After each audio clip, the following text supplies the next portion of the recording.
Hi, எல்லாரையும் எப்படி இருக்கீங்க? எல்லாருக்கும் இனிய விநாயகர் சதுர்த்தி நல்வாழ்த்துக்கள். இந்த வீடியோ போஸ்ட் பண்ணுறதுக்கு கொஞ்சம் லேட் ஆகிடுச்சு. லாங் வீடியோ வந்து ஏற்கனவே போஸ்ட் பண்ணிட்டேன், நம்ம சேனலில் இருக்குது. தேவைப்படுறவங்க சேனலை பார்த்து வீடியோ பிடிச்சிருந்தா லைக் பண்ணி சப்ஸ்கிரைப் பண்ணி சப்போர்ட் பண்ணுங்கள். இது பூசற இலைன்னு சொல்லுவோம். அதாவது தூய தமிழில் சொல்லணும்னா பூவரச இலைன்னு சொல்லுவோம். சாதாரணமாக இப்போ கிராமப்புறங்கள்லாம் பூசற இலைன்னு தான் சொல்கிறது. அதே மாதிரி விநாயகர் சதுர்த்தின்னு சொல்லி பழக்கமே இல்லை. பிள்ளையார் சுற்றின்னு தான் நம்ம வந்து கிராமத்தில் சொல்கிறது பழக்கம். கிராமத்துக்கும் டவுனில் உள்ள பேச்சுவார்த்தைக்கு நிறையா டிஃப்ரென்ஸ் இருக்கும். பூசற இலைன்னு தான் நாங்கள் சொல்லி பழகிட்டோம். இதில் வர பூவெல்லாம் மோதிரம் செஞ்சு போட்டுக்கிறது, பிபி செஞ்சு ஊதுறது, இது எல்லாமே இந்த இலையில தான். இது வந்து இலை வாசம்லாம் எதுவுமே அடிக்காது நமக்கு. சின்ன பிள்ளையிலேருந்து இதில் தான் நாங்கள் வந்து இப்போ அம்மா ஆத்தா எல்லாமே இந்த இலையில தான் செய்வாங்க. விநாயகர் சதுர்த்தி இன்றைக்கி பார்த்திங்கன்னா நமக்கு சிம்பிளாக கடலப்பருப்பு வச்சு பூரண கொழுக்கட்டை, அதாவது இனிப்பு மட்டும்தான். காரம்லாம் நம்ம வீட்டிலலாம் யாருமே அதை செஞ்சாலும் விரும்புறதில்லை. அதனால எப்போவுமே கொழுக்கட்டைனா இனிப்பு கொழுக்கட்டை, அப்புறம் வந்து சுண்டல், சிம்பிளாக இது மட்டும்தான் வச்சு சாமி கும்பிட்றது.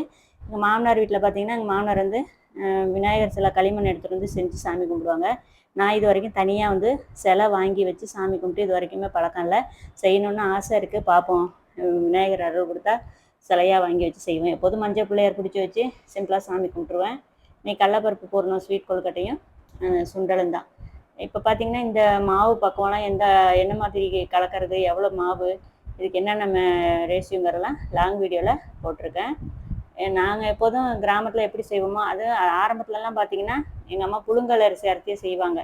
அப்புறம் வந்து பார்த்தா புழுங்கல் அரிசியில் வந்து சாமிக்கு வைக்கக்கூடாதுன்னு சொல்லி இரும்பு உலக்கம் இருக்கும், அதை வச்சு அரிசி வந்து ஊற வச்சு இடித்து ஃப்ரெஷ்ஷாக மாவு சளிச்சு. அப்போலாம் அந்த ரெடிமேடு மாவுலாம் அவ்வளோவா கிராமத்து சைட்லலாம் அவ்வளோவா கிடையாது.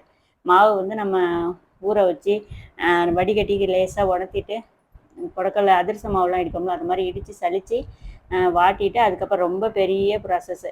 கொழுக்கட்டைன்னு பார்த்திங்கன்னா ஆடி கடைவெள்ளி அப்புறம் வந்து விநாயகர் சதுர்த்தி இதுக்கெலாம் தான் கொழுக்கட்டை. மேக்ஸிமம் இடையில வந்து பால் கொழுக்கட்டை இது மாதிரிலாம் செய்கிறது உண்டு. இருந்தாலும் விசேஷத்துக்குன்னு பார்த்திங்கன்னா இந்த 2 டைமும் வந்து கரெக்டாக செய்கிற மாதிரி இருக்கும். ஸோ இது வந்து நம்ம இட்லி பானையில் நார்மலாக வச்சு அவிச்சு எடுக்கலாம். இதுக்கு வந்து இப்போ தான் இந்த பிளேட் மாதிரி ட்ரே மாதிரிலாம் வந்து புது விதமாலாம் வந்துருச்சு. நாங்கள் வந்து எப்போதும் போல் இது என்ன நம்ம எப்பாவது செய்கிறோம் அப்படிங்கிறனால இட்லி பானையிலே அவிச்சிறது. இது வந்து நமக்கு இலையில வைக்கிறதுனால விரிஞ்சு அப்படியே வெடிச்சுலாம் போகாது.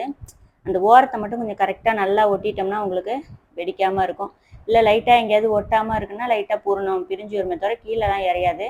கொழுக்கட்டை பார்த்திங்கன்னா உங்களுக்கு வெடிப்பு எதுவுமே இருக்காது, ரொம்ப சூப்பராக இருக்கும். இந்த விநாயகர் சதுர்த்திக்கு இந்த மாதிரி தான் வந்து சிம்பிளாக சாமி கும்பிட்டாச்சு. கொழுக்கட்டையும் டேஸ்ட் பண்ணி சொல்லியிருக்கேன் லாங் வீடியோவில், ரொம்ப சூப்பராக இருக்கும். வீடியோ பிடிச்சிருந்தா லைக் பண்ணுங்கள். நெக்ஸ்ட் வீடியோவில் பார்க்கலாம். பாய்.